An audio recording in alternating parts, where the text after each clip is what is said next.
The 40-year high inflation rate is worsening homelessness in America. According to a Washington Post article, shelters across the country are reporting an increase in numbers of people looking for help. Rents are continuing to rise at the fastest pace in decades. Rachel Siegel co-authored that report, and she joins me now. She is an economics reporter for the Post covering the Federal Reserve and economy. Rachel, good to have you. So in your report, you mentioned that there are families who still have steady, good-paying jobs, but cannot find a home. Why is that? Sure. So in addition to escalating rent, the cost of absolutely everything is going up for families: gas, groceries, childcare. And when you combine all of those things at once, families that we talk to describe just one little bit of bad luck or just the cumulative toll of such a high cost of living as making it so that for the first time in their lives, they might not have a roof over their head at the end of the day. We spoke to shelter officials in 15 states all over the country who said that they are seeing an uptick in families, especially single mothers, and many people with jobs who suddenly just cannot scrape by given such high cost of living. I think that that's the thing that is going to strike people the most about this story, that somebody with a good, steady job is experiencing homelessness for them and their family. Perhaps you can share some of the stories of people that you spoke with. How did they end up experiencing homelessness?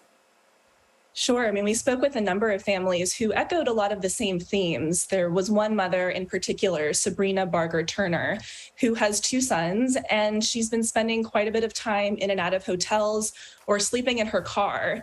The cost of cobbling together a monthly or even a nightly hotel rate is probably more expensive than getting a lease. But she told us that because of her low credit or just an inability to keep up with jobs since she was first evicted in March 2020 has made it so it's a night-to-night struggle. Even trying to cobble together some extra money on DoorDash has become prohibitive because of such high gas prices.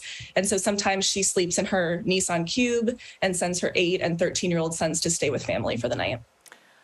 According to a 2020 report by the U.S. Government Accountability Office, every $100 increase in median rent is associated with a 9% increase in the estimated homelessness rate. How troubling is that, considering that we are seeing record high inflation and soaring rents?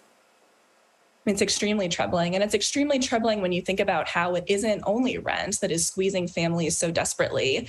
The families we talked to said, maybe they were evicted, maybe they haven't been able to scrape together enough money to make their next lease payment, but that's on top of $5 gas. It's on top of more expensive chicken and eggs and bread. It's on top of the cost of childcare, medical care. And these are people who, only recently are having to grapple with some of these questions about where to stay for the night.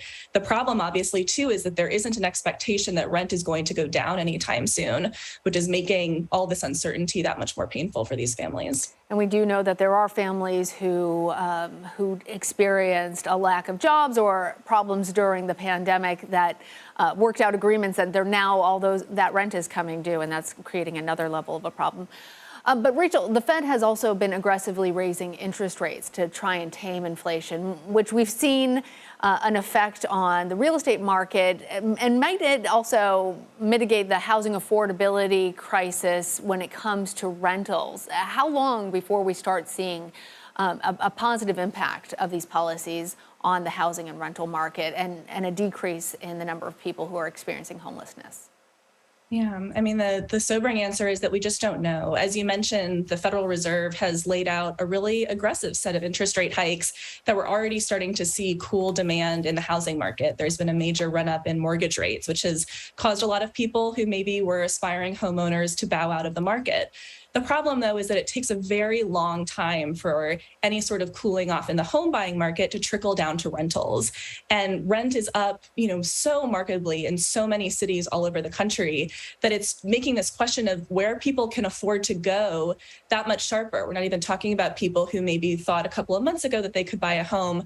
We're talking about people who are just trying to scrape together enough money to have a roof over their head for the coming weeks or months. And those are some of the questions that are most pressing for policymakers, but maybe not one that their tools are a match to address. An important story. Rachel Siegel, thank you. Thank you.